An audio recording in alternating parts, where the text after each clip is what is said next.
Hello and welcome everyone to another series of DataHour series. And just we are thrilled to be here with you this evening for a session full of action-packed learning. I'm Vidhya, part of the data science team at Analytics Vidhya, and I will be the moderator for this session. So for those who have joined for the first time, let me just give you a brief introduction about the DataHour session. The DataHour is a series of webinars conducted by Analytics Vidhya, led by top industry experts. It is a fun way to understand the concepts of data science from the leading players in the data tech domain. And as the name suggests, it's 1 hour dedicated to data. We are hopeful that these sessions are going to be a great source of enrichment and value adding for our community members.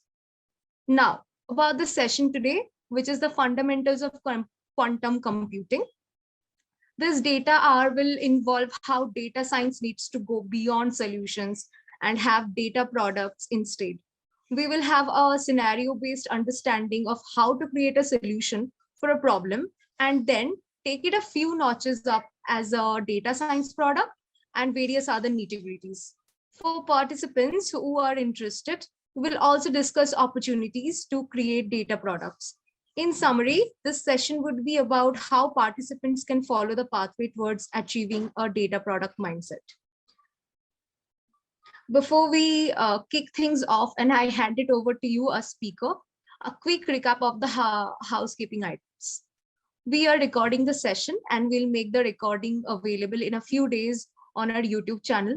Please use the Q&A section for asking any questions you might have during the session. And we will do our best to answer them as the data progresses or towards the end. Also, we will share a feedback poll towards the end of the session, which I request you all to kindly participate in. Now, on to our speaker. In this session of Data Hour, we have Jeevantika Lingalwar with us. Jeevantika Lingalwar is a cloud solution architect in Microsoft. She is also D&I Gender Pillar Lead in Microsoft Ireland Sub. She founded the International Women in Tech Group and is leading a community of more than 3,500 amazing members. Jeevantika is a member to International University Students in Ireland. Jeevantika is also nominated for various Women in Tech Leadership Awards in Ireland, an entrepreneur leader and a tech speaker.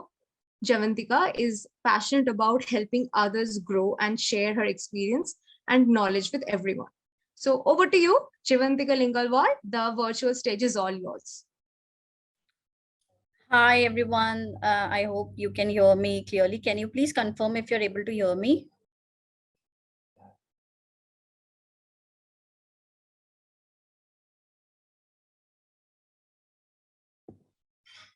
Great. Okay. So thank you everybody for joining this session, and thanks Analytics Vidhya for having me and inviting me in this wonderful platform. As you have all heard from the moderator, my name is Jeevantika. I am the Cloud Solution Architect in Microsoft. I live in Dublin, but I am basically from Nagpur, India.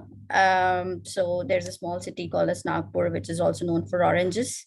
That's where I come from.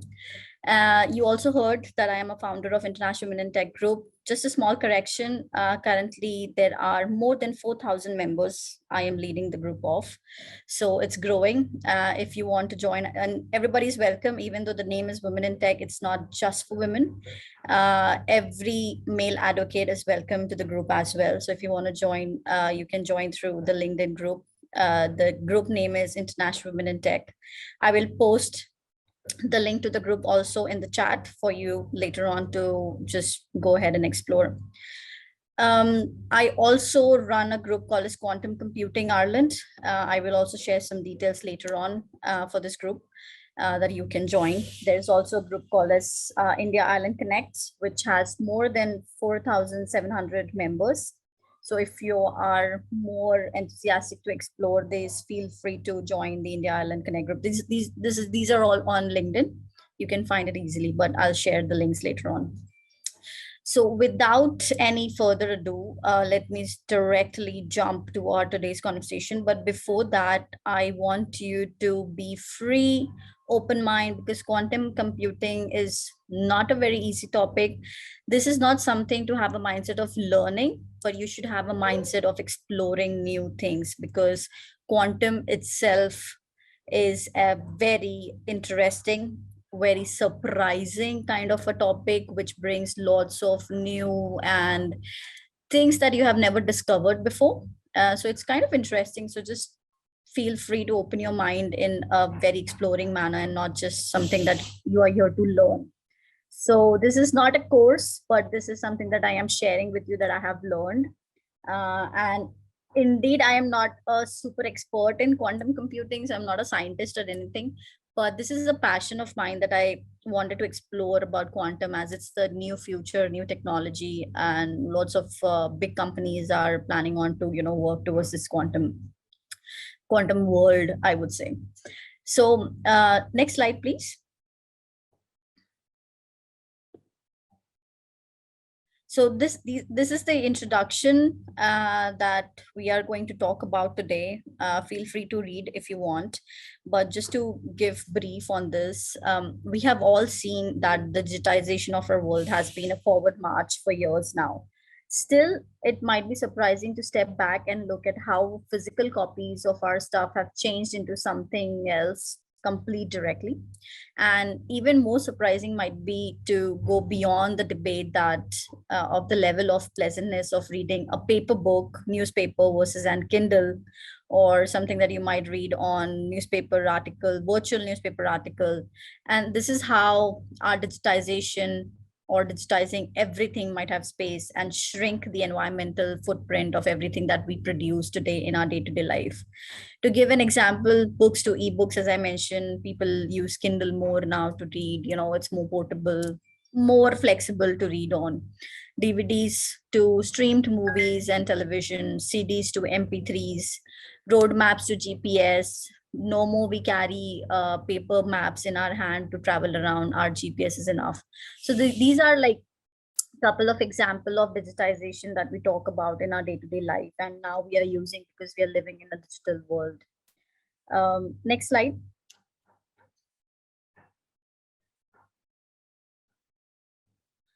So this is the agenda. This is what we're going to talk about, how digitization has accelerated from 2021 to 2022. What is quantum computing? What are the current impacts of quantum? Then I'll share bits of Microsoft Quantum as well. How you can get involved with our quantum computing Ireland group, and some conclusion part. Please skip the next slide. Skip this. Great. So here you see a beautiful small graph statistics that I have taken from the resource that you can see Forbes in there. This is all about the digital skills in the couple of countries that has more and that has less. So since the turn of the century, China has experienced a revolution in third level education. It has outstripped both the US and Europe in graduate numbers. So a lot of people are going to China now. I mean, after pandemic, this has changed, but in terms of revolution, in terms of digitization, China has been almost on the top. STEM graduates have become a vital cog in the wheel of global prosperity. And unsurprisingly, China is leading the way with 4.7 million grads. Statistics might change. It changes every day. And we might be able to see online that this could have been changed as well. So we have India, another academic powerhouse with 2.6 million, and then which is followed by US, etc. You can actually see the countries that we are talking about: Japan, Indonesia, Iran, Russia. But yeah, China and India are the top two that we deal in digitization, and we see a lot of digital skills these days. Next slide, please. So since in today's time where we have a pandemic going on, we are all survivor of this pandemic. The pandemic is still there. We are still surviving the pandemic. We have lost lots of dear ones due to this pandemic. We have been facing a lot of health issues because of pandemic, and the pandemic has been one of the major concerns each of us has in health. So I wanted to start with emerging technologies in the healthcare and where quantum computing fits best. So I guess every technology has its own area, and healthcare is something that falls into each and every technology, where we use each and every technology. So as you see here, we have 22 emerging technologies in the healthcare industries. And as healthcare moves to a model of any time, any place, continuous and personalized care, it is very important to identify the key technologies that will enable this transition and work toward their implementation into different care settings. Many of you might be into healthcare, or if not, you might know what healthcare is, how the healthcare is affecting us today.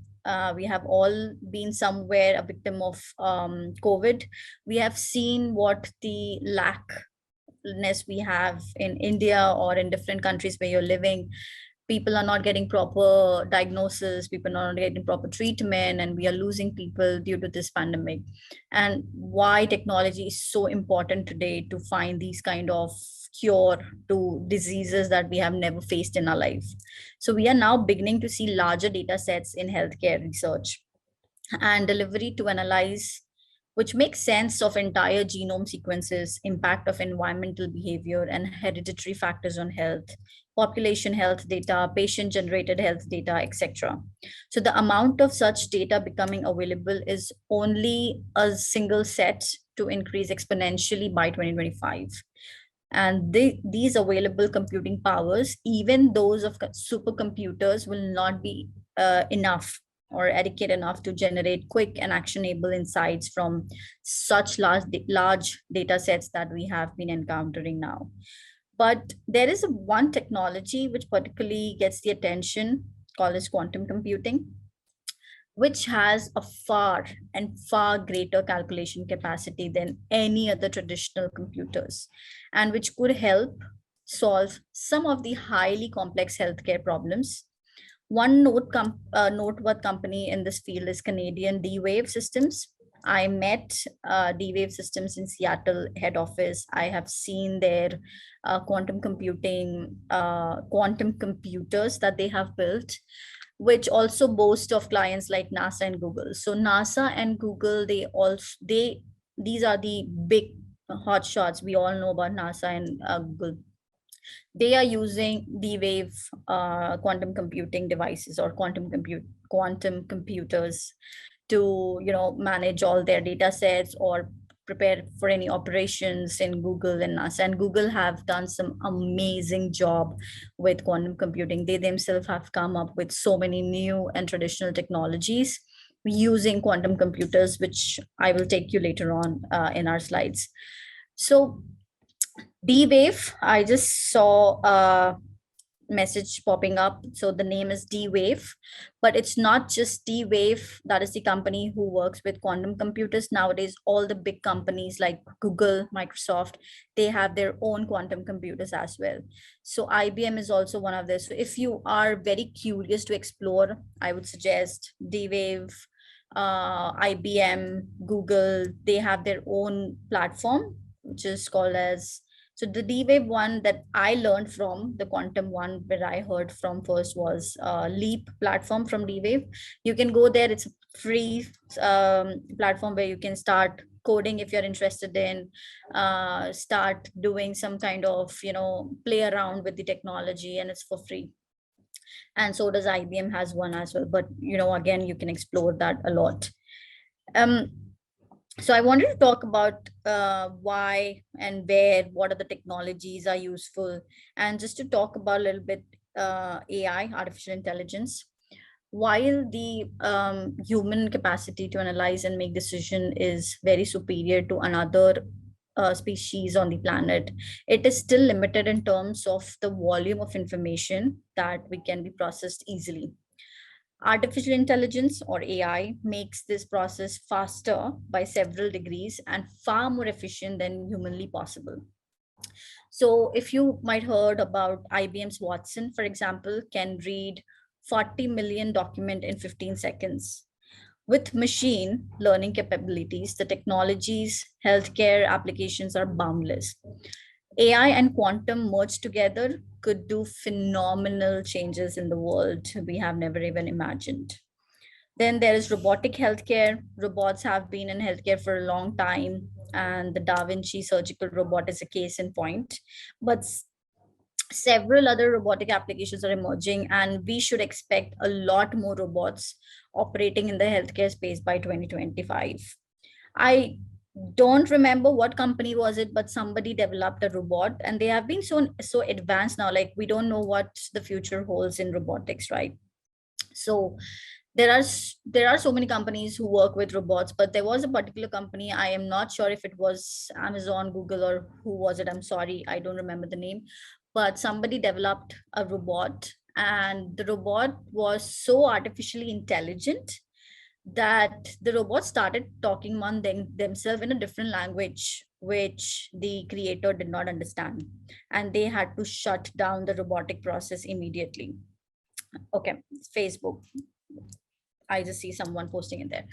So these kind of things are changing every day, right? So we never know what the robots are like, advantage to us, advantage to human, but at the same time it could be a big disaster where we don't know what a robot could do. We have seen a lot of movies as well on robots, and you have seen how, you know, they can change the positivity from a robot to the negative impact as well. Cyborgization is something we will be able to see. Elon Musk is working a lot on cyborgization.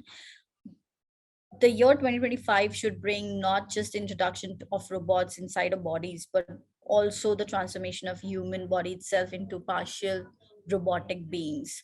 So as of now, we just see this in movies. We haven't seen it in real life. But maybe there are chances, like the Elon Musk Neuralink planning to put a chip inside human brain. So that's also cyborgization, right? Like, this is also, you are making a human being a part of technology, a robot. Now, this can manifest in several forms, some of which are visible even today, like limb replacements, organ replacements, internal electronics and capabilities, senses that are enhanced in function compared to the normal counterparts. So we see this in healthcare a lot. And brain computer interface is also one type of cyborgization. Next, please. So let's talk about a little bit how the world will look in 2025. In 2025, a number of technologies, breakthroughs and trends will become, which we are seeing right now as well. You will see a lot of news on technology that will be changing the world.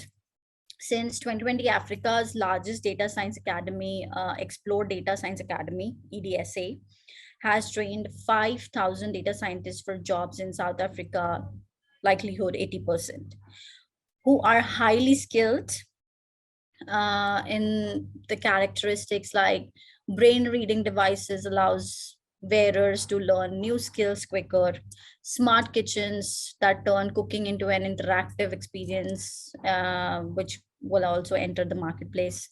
Electronic devices can be charged using Wi-Fi, drone usage in agriculture and adopted globally. So you can also see this, like, it's not 2025, it's also happening today. I think because of COVID, we are now 5 years ahead from where we are today. So the technologies have emerged quickly than they were supposed to be. Automated construction crews meant to replace human workers begin, like in warehouse, we see already like these guys of robotics hands for warehouses, where the human effort has been reduced. Global internet traffic grows to 398 exabytes and so much more. So huge volume of data because of the new technology, because of emerging technology.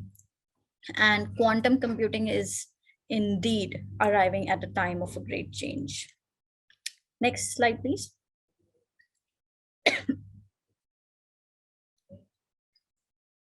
So after this slide, can you skip this one, please?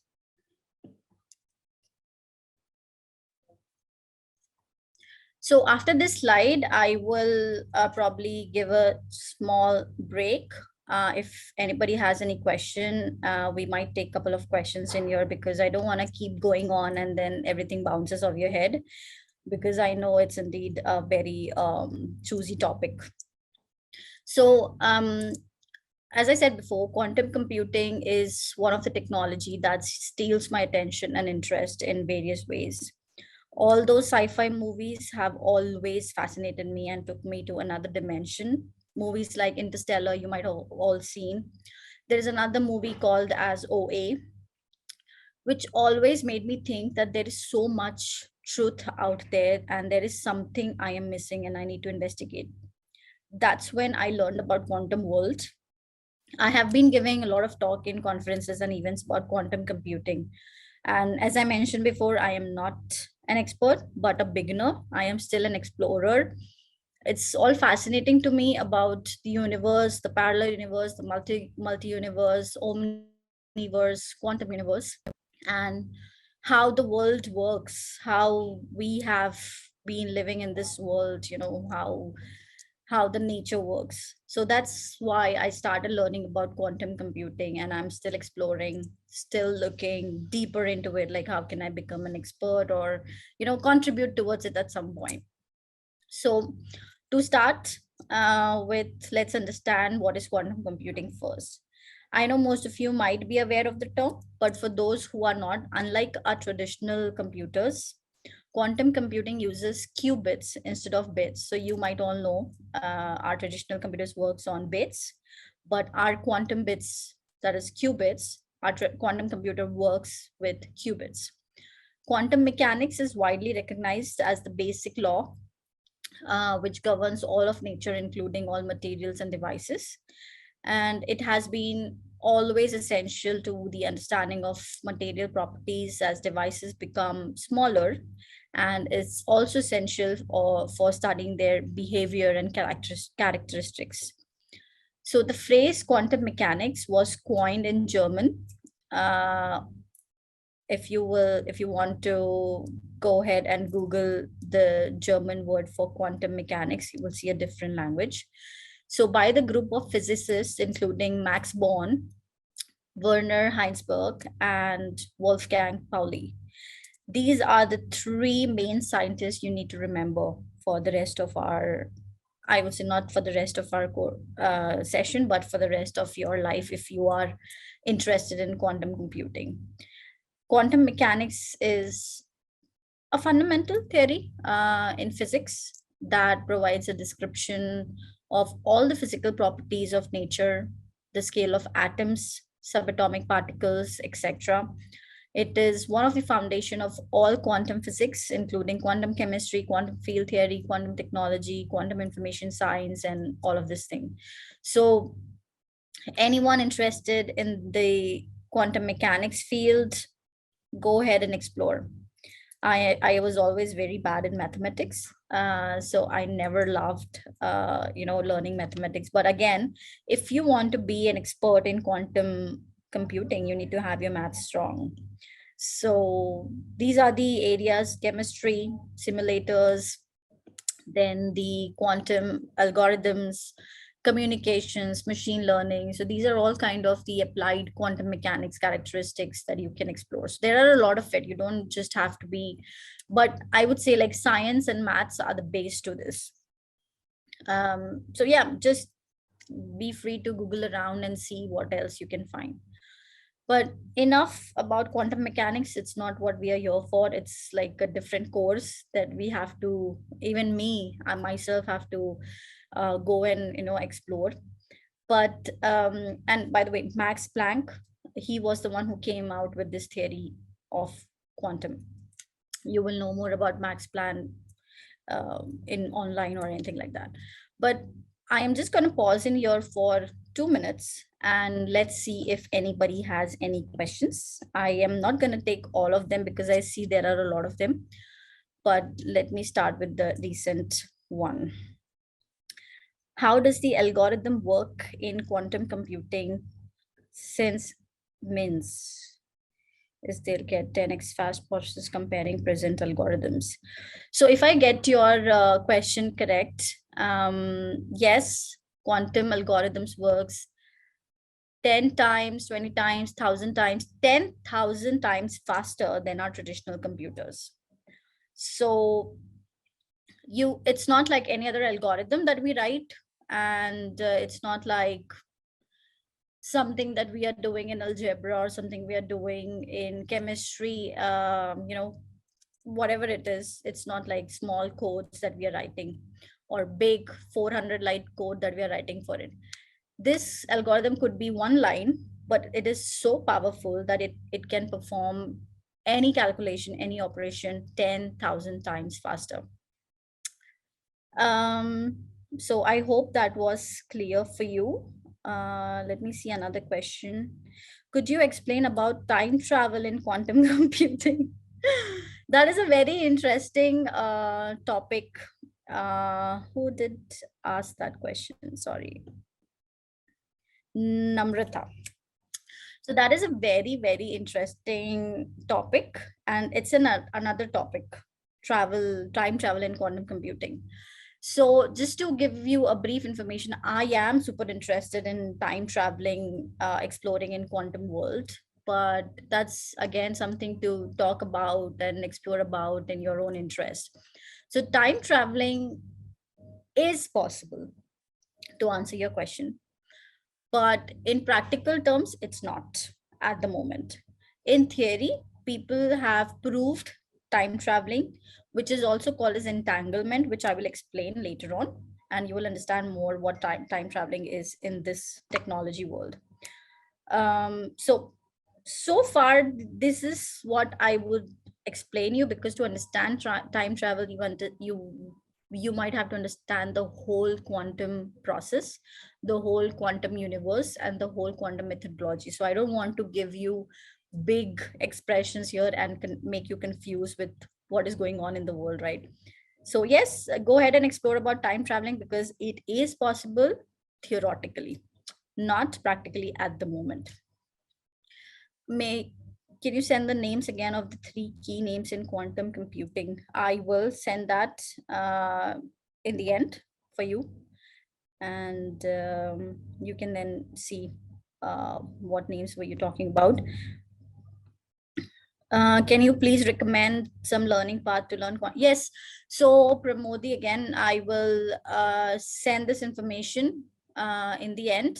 I have a slide where I will tell you what platform you should use as a beginner and what I have used as a beginner. But the best platform is YouTube.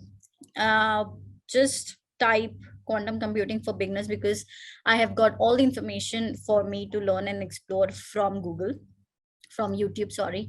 So just go ahead and look at videos for beginners. For, you know what, I started learning quantum computing by writing Quantum Computing for Dummies.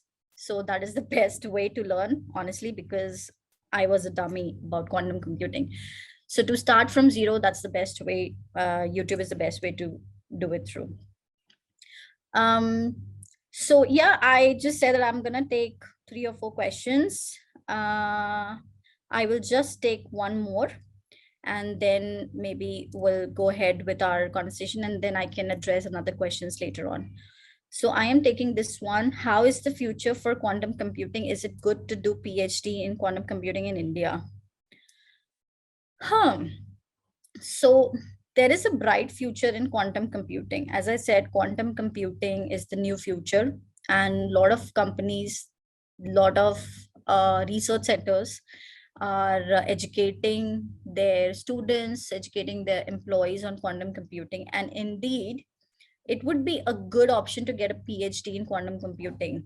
If it doesn't have to be in India, it doesn't have to be in different country, wherever you decide.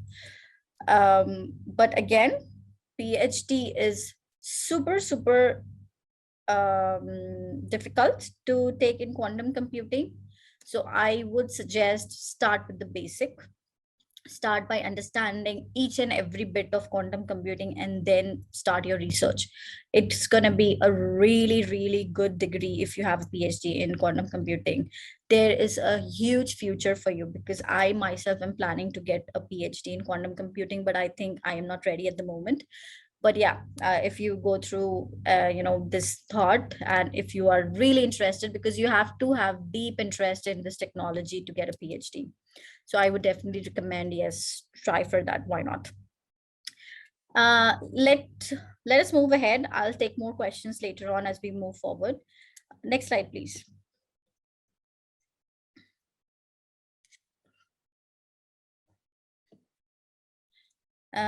So what is quantum computing? I just told you a bit before, but when I said Max Planck came out with this theory of quantum, just talking about a little bit more about the word entanglement, superposition, when I said. But a little fun fact about Planck and Einstein. By the way, Einstein was also one of the person who came up with a couple of theories. You might know about relativity theory, but entanglement is something that was also worked on with Einstein. So today, Max Planck is recognized for discovering Albert Einstein and his radical theories. In 1905, Einstein lacked both a PhD and a university teaching position. However, Planck almost instantly supported Einstein's relativity theory. And in part, through Planck's backing, Einstein became a key figure among the scientist community. Now, there are there is one video that I might want to show you. But before we talk about that video, before we go through the video, let's talk about superposition and entanglement. So there are two phenomena that are known as superposition and entanglement. These are the two components that are used basically for the any computational task. So as mentioned before, quantum computers use qubits, unlike our traditional computers. And superposition is a state with 0 and 1 as an input, whereas our traditional computer works on 0 or 1. But here, just look at the difference. When I say and or, traditional computers work with 0 or 1, but our supercomputers, sorry, but our quantum computers work on 0 and 1. So that's why it is 10,000 times faster, because the output could be anything, 0 and 1, 0 or 1, or both. And this is pretty much explained really, really amazing with a video of Schrodinger's cat. So let's see if we have that in our next slide. Can you go to the next slide, please?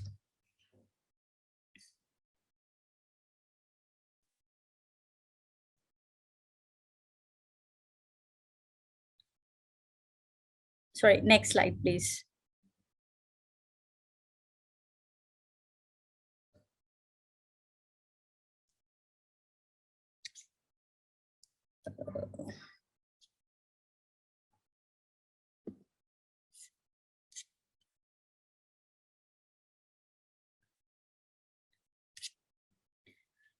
Um, so yeah, sorry, I just got this slide now. For some reason, there was a blank screen. So there are a couple of things that everyone should know about quantum computing, like every single person, even though if you are a beginner, even though if you are kind of an expert. These are the 6 blocks that you should know.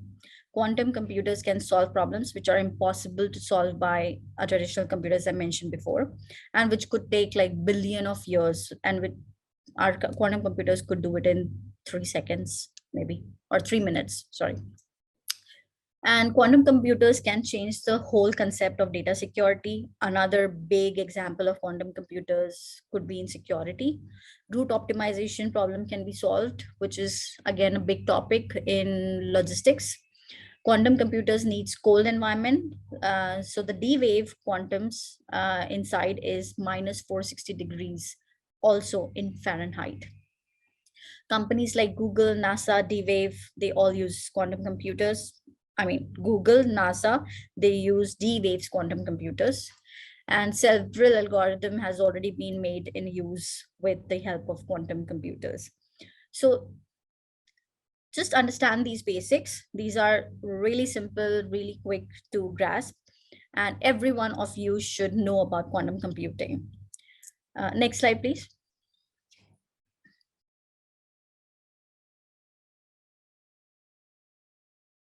So the Max Planck, as I mentioned before, and I told you about these two wonderful old men, like they were the best scientists in the scientist community. And I promised to show you a video on Schrodinger's cat. So can we please play this video and pause it in a second just to see if everybody can hear the volume?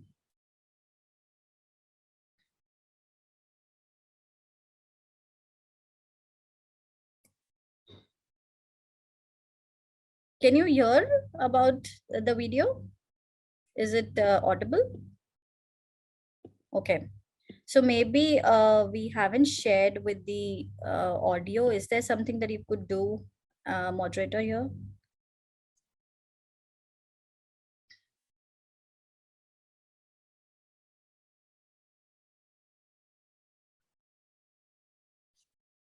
Can you share the screen with the audio? Like, I know you have been presenting this, and is it possible to share it with computer audio?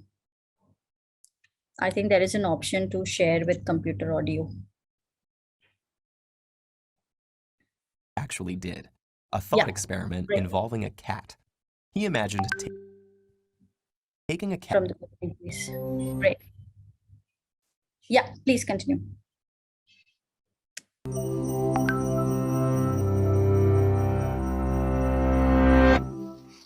Austrian physicist Erwin Schrödinger is one of the founders of quantum mechanics, but he's most famous for something he never actually did, a thought experiment involving a cat.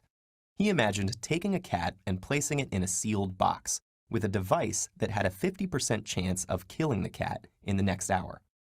At the end of that hour, he asked, what is the state of the cat? Common sense suggests that the cat is either alive or dead, but Schrödinger pointed out that according to quantum physics, at the instant before the box is opened, the cat is equal parts alive and dead at the same time. It's only when the box is opened that we see a single definite state. Until then, the cat is a blur of probability, half one thing and half the other. This seems absurd, which was Schrödinger's point.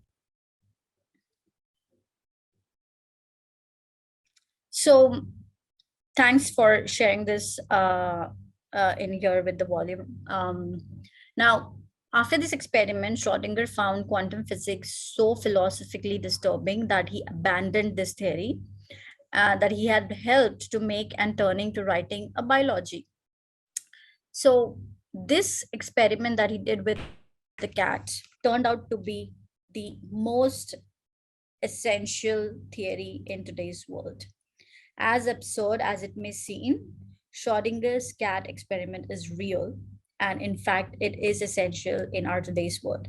So this experiment was real. Schrödinger indeed did this experiment, and that's how he formed the theory of superposition, that the cat could be either alive or dead, and at the same time, the cat could be dead and alive. So this is kind of very mind-boggling experiment that we just saw, and indeed it's something that we can't grasp right now, but that's what it is. The next one that you might have heard from me was entanglement. So entanglement is when two particles are linked to each other, and when they are so far away, we can give an example of one's romantic or emotional relationship. When people say, I can feel him or her, even though we are miles away, believe it is the truth. That is what entanglement is. And entanglement is a real theory. It's a practical theory. Just to give an example in here, can you just move to next slide, please?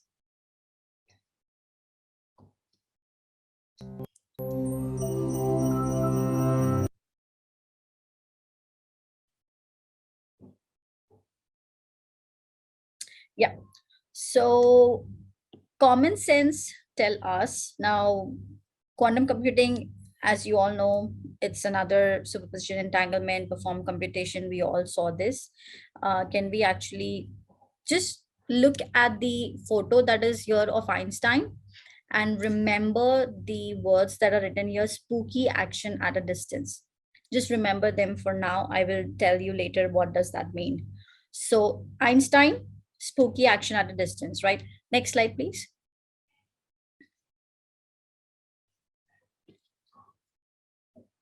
Just keep on clicking so it falls one by one.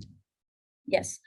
So to give an example in here, common sense tells us if someone puts a blue ball in a red and a red ball in two different boxes, you can tell which is which just by looking into the box. But when the box is closed, you can't tell which one is blue, which one is red, right? Next, please click again.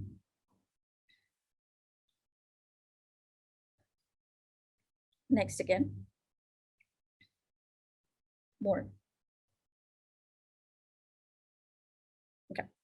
So when you don't look into the box, you kind of think, you start thinking that this is a game. When we were kids, we also started to play, we'll put two stuffs into two boxes, we'll mix it, and then we'll ask your friend or whoever it is, tell me which one has a blue ball, right? So this is our common sense. We are telling like, hey, you know what, look into the box, this is blue, this is red. But in quantum physics, an object can be a blue cube and a red ball at the same time. It's only upon observation that object decides to be one on the other. If two such quantum objects are next please. Click to the end.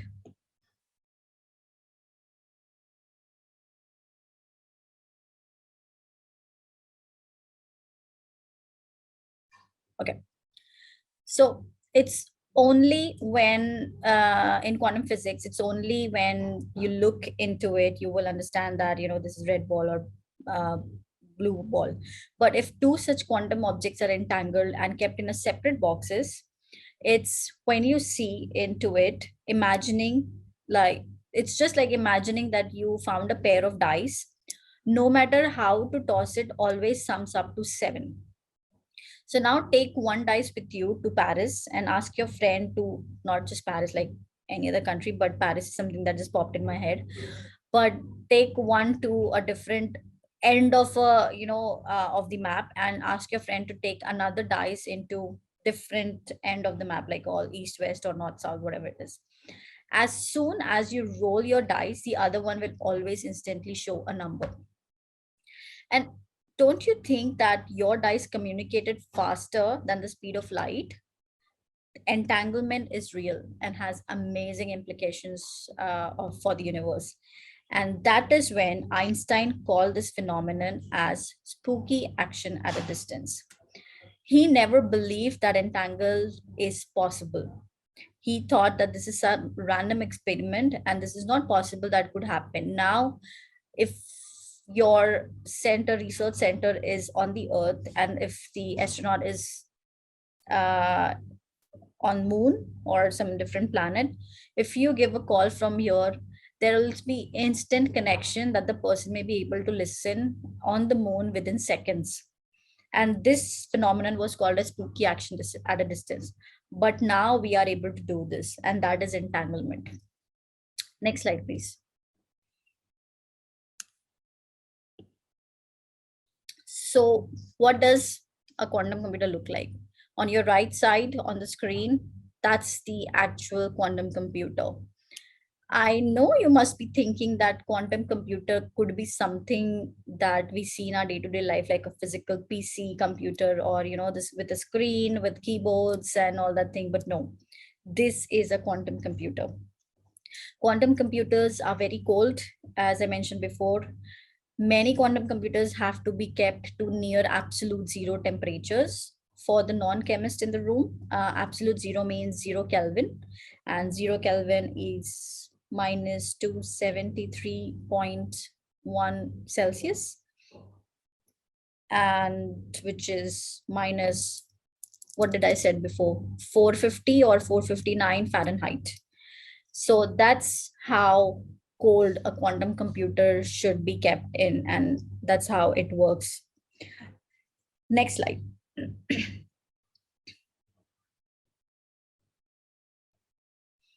So as I mentioned before about Google has been doing some massive amount of work in quantum computing business. Recently, they have achieved quantum supremacy. What is quantum supremacy? You need to learn these terms: quantum supremacy, entanglements, opposition, and understand and explore more. So quantum supremacy is something that was achieved by Google. And what is quantum supremacy? That is, they were able to solve a complex random sampling calculations in just 3 minutes, 20 seconds with just 54 qubits, which a traditional computer or a classic computer might have taken 10,000 years or 5.2 billion minutes to do so. That was the top-notch achievement Google had with quantum computers, and that is called as quantum supremacy. You can learn more about quantum supremacy online. There are loads of newspaper article, loads of stuffs that you can read if you want to explore what else Google did in quantum world. Next slide.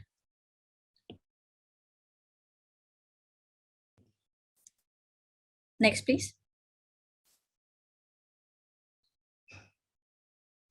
So the traveling salesman problem, if you are into logistics, you might know about this issue called as the traveling salesman problem. The traveling salesman problem, just to give a brief about what is traveling salesman problem. Now your Amazon guy, the delivery guy, so he does not just deliver one package to you, but in one day he might have 100 packages to deliver, or just to make it simple for the poor guy, 50 packages a day. So traveling salesman problem is something like from A position, you want to travel to B, from B to C, from C to D, D to E, and then from E to A, back to the position where he started from. How can he reduce the time, the fuel emission on the road, the traffic and everything, and be at his starting position by delivering all the post and parcels to the responsible person, and be back, go to his house or her house, and live a lovely or spend a lovely evening with family, friends, or whatever it is. So how can we reduce these kind of efficiency, or probably bring more efficiency in the traveling salesman life?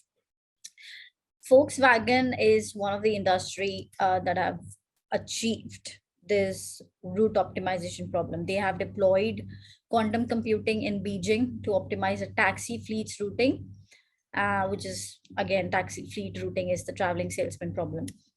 Now, quantum computing or quantum algorithms could be used for diverse objects in the area.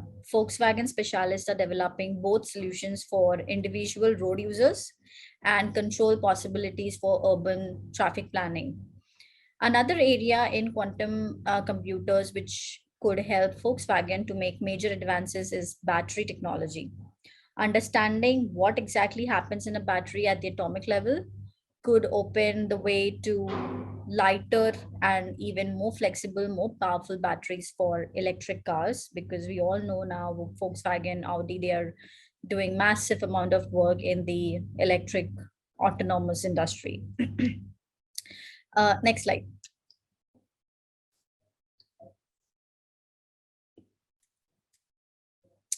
So how fast is quantum computer? We all know how fast the quantum computer was, but think of a car versus a jet aircraft.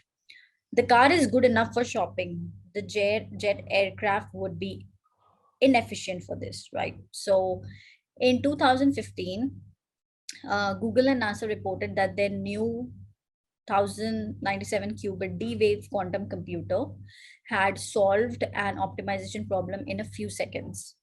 That's 100 million times faster than a regular computer chip.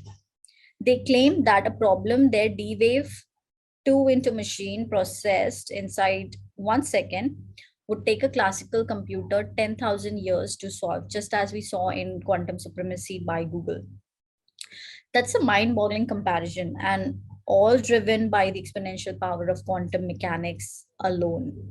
So that's fast a quantum computer is, and that is why it will be more efficient to bring quantum computers to solve many critical problems, not only in autonomous industry, not only in security, but also majorly in healthcare, in finances, in technology, in software industry, everywhere. So there are like critical applications of quantum computing in healthcare, but also there are loads of applications and uses that we can do in our different industries today. Next slides.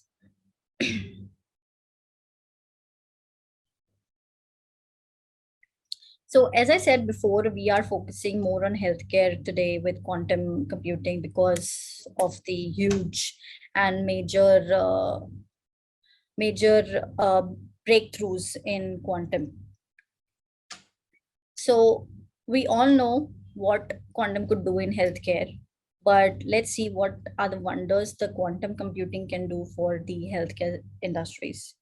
Quantum computing could greatly advance in building of virtual humans, complete simulations. It would even open the door to live clinical trials with many of the virtual patients. It will be all easy now in Europe, especially in Ireland. I am not giving about Ireland. It's a really beautiful country. It's a wonderful country. But I miss India because of the healthcare. I think the healthcare is much better, very advanced in India for me because I am from India. But of course, there'll be a lot of countries who will be, having huge and the best healthcare technologies. But I felt when I compare it, like the healthcare in India is much more efficient, much more faster, much more quicker. Wherein in Ireland, we struggle to get diagnosed because of not proper healthcare systems. Even though it's like a really big country, huge people, huge crowd, but of course, some places will have some of the other pro and cons. So quantum computings will be able to solve all of these situations where we will be able to get diagnosed virtually, not in physical terms. Quantum computing could deliver faster sequencing as well as more comprehensive and fast analysis of the entire genome system will be more possible with it. Plus, predictions will be more reliable, and they could even build every piece of genomic data into our or their healthcare records. Quantum computers will be able to make sense of these huge amounts of data, which we don't know what to do now, including bits and pieces of healthcare information. Moreover, surveillances of patients through connected sensory systems might even render physical hospitals useless and truly make patients the point of care. Patient will be the top priority with this new technology. Using quantum computers fed by huge amounts of health parameters, genetic information, sensory data, other personal health information might be able to give a comprehensive prediction about a given person's future health. And that's what we could really call predictive health. So there are a lot of areas that we could work on in healthcare, faster discovery, decision support, which we haven't covered because these are just to name few, but there are so many huge applications in the industry that we don't even know about what to do and what to not. So the next slide, please. Now, these are the two big major physicists or mathematicians or scientists, whoever you want to call them. They have developed these algorithms called as Grover algorithms and Shor's algorithm. Grover's algorithm in quantum computing is also known for quantum search algorithm, refers to as quantum algorithm to understand the unstructured search that finds high probability the unique input to a black box function, which could produce particular output value using just the evaluation of a single function. Shor's algorithm is a polynomial time quantum computer algorithm for integers factorization. Informally, it solves a problem like given an integer, find its prime factors. So that's where we use Shor's algorithm. It was, I think, invented in 1994 by the mathematician himself, Peter Shor. So that's why it is named after him, Shor's algorithm.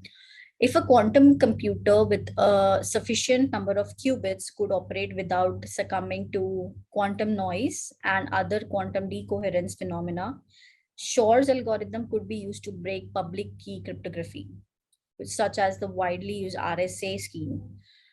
We all know how important is RSA right now with encryption and decryption. RSA is based on the assumption that factoring large integers is computationally interactable, and quantum computing, quantum algorithms, Rover's and Shor's algorithm could be used in a larger effect with the quantum methodologies. And by the way, RSA is named after the three mathematicians, Rivest, Shamir, and Alderman. And it is a public key crypto system that is widely used for securing data transmission. All the encryption is done through RSAs, which is kind of a big deal in security right now. And that is why the term RSA, because the first name belongs to the masters, Rivest, Shamir, and Adelman. I might be pronouncing them wrong or spelling them wrong, so just check it online on Wikipedia or Google. You'll find the right name of the persons. Next slide, please.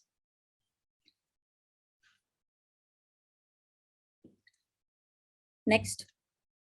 So maybe I will pause for 2 minutes again to see if we have any questions, and we will take the questions, couple of questions, and then move ahead.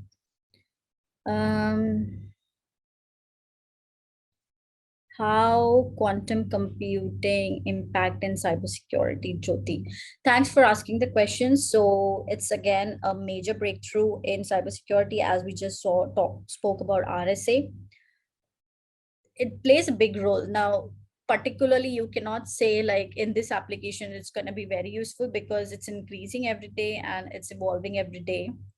So one of the example that I gave in cybersecurity or encryption and decryption was with the RSA. So this could impact hugely, quantum computing could impact hugely in the RSA world and also the security world. Again, there are pros and cons as well, in the cyber world, so that you can explore online, because of course, where there is pros, there are cons essentially. So if it falls to some unethical use, it's gonna cause huge disaster as well. Einstein also said about entanglement, and it leads to create a pull between two universes called wormhole. Absolutely. That was not a question, but that was a great point to mention, Samiksha. So thank you.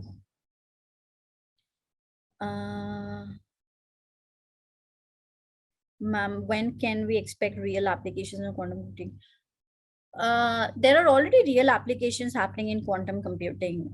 It has already started. So there are huge developments that are going to come in future about the quantum world, but the applications has already been started. I gave previous examples on route optimization, previous example on the traveling salesman problem, then simulation, quantum supremacy. These are all the real applications. So it has already been started. What was the problem solved by Google to achieve the quantum? Sorry, somebody said anything?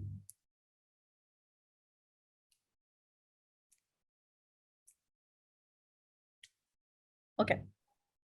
Hi, Jeevantika. Yeah. We are a bit running out of time right now. I would please request you if you could please speed up the session a bit. Yeah, sure. And also to the participants, we are launching a feedback poll right now. So please kindly fill in. Cool. Anyways, we are almost at the end. So this is going to be our last slide. Yeah, here we are. So these are the Azure quantum use that we were talking about, like what are the usage, where can we find more about quantum? So Microsoft has a platform, and we have Google. Can you jump a little bit? Next slide.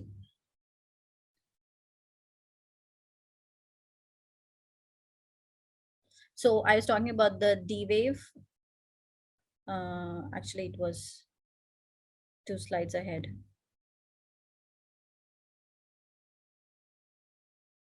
Can you go back 2 slide?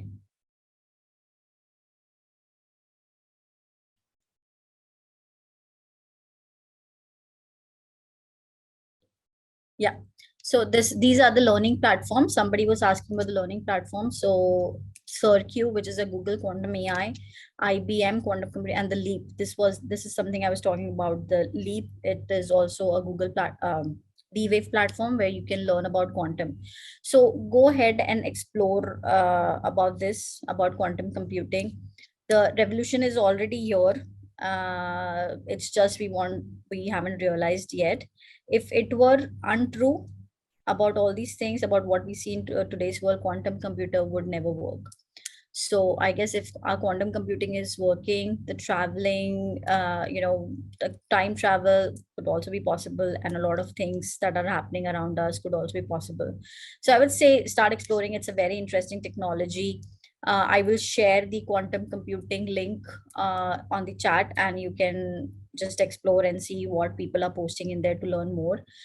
I do have a coffee chat with Jeevantika link that I will also share in your, and if you want to book like a 30-minute session with me to talk about these things, feel free to do so. It's free. There is no charge to it. So all the best, and let me know if there are any questions through LinkedIn, or just book a session with me and we can talk about that. Again, thank you very much for listening to me, and thanks Analytics Vidhya for inviting me.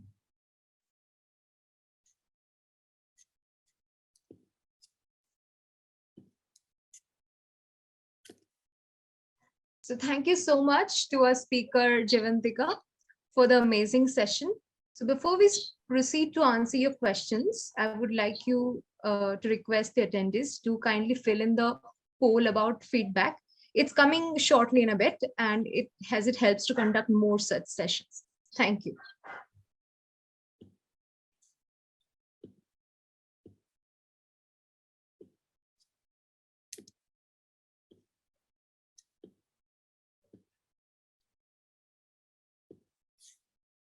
So hi, Jeevantika. I am doing the Q&A session right now. I will read. Do you want me to read out the questions, or are you going to do it? I can do that. That's fine. Okay.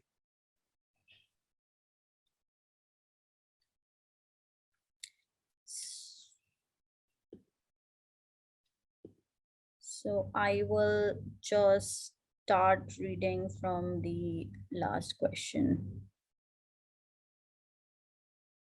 How beginners get opportunity? Sorry, how much time do we have for the question and answers again?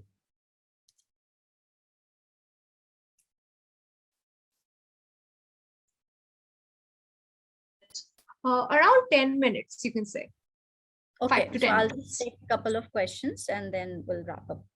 Cool, thank you. So how beginners get opportunity in quantum computing? That is once again, I'm interrupting. Once again. The feedback poll is launched. Please, all the participants, fill in the feedback poll now.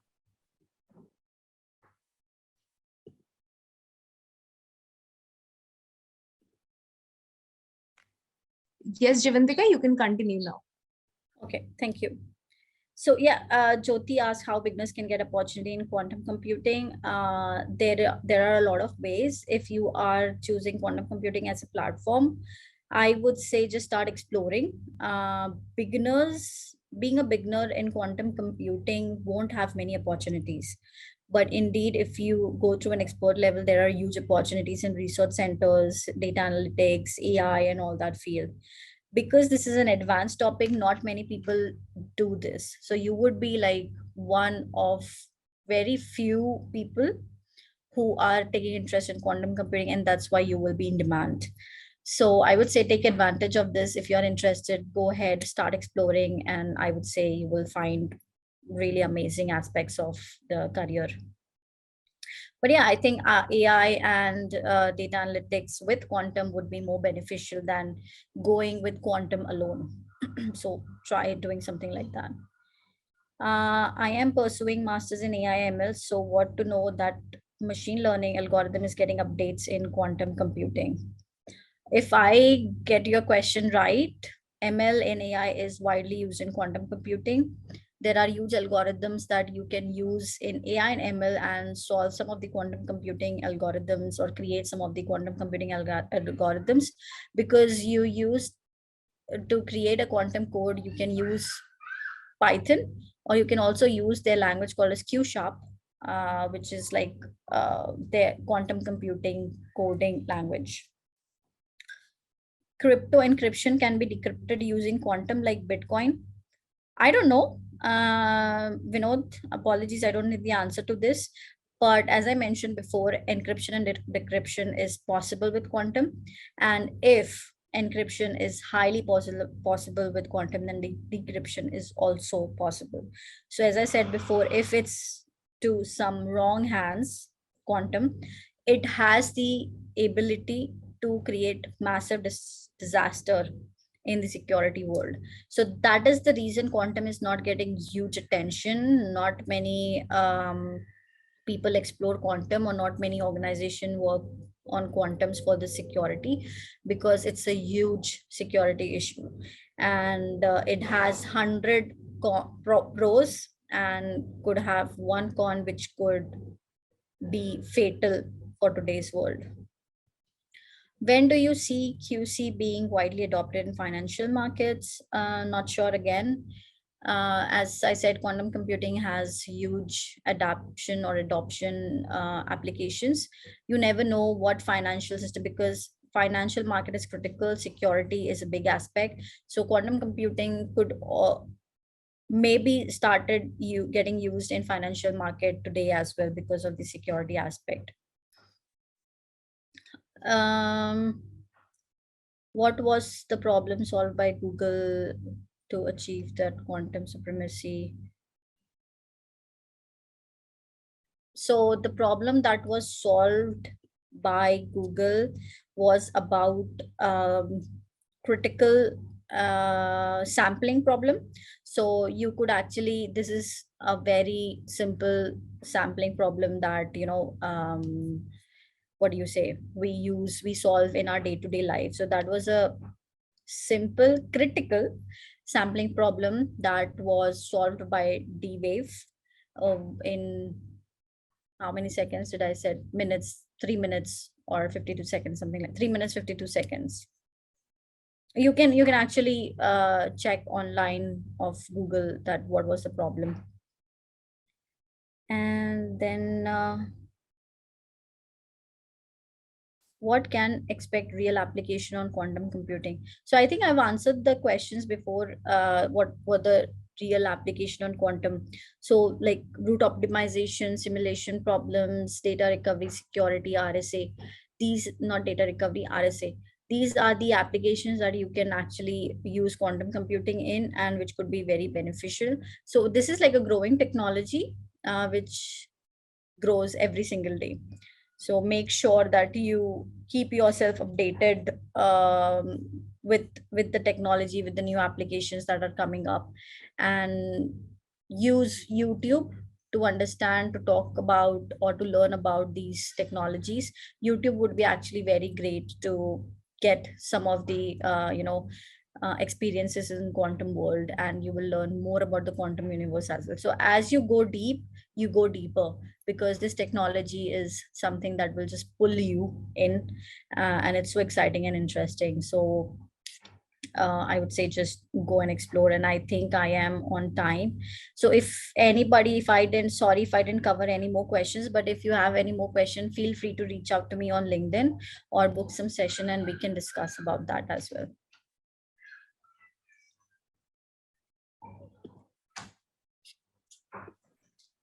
Thanks a lot, Jeevantika.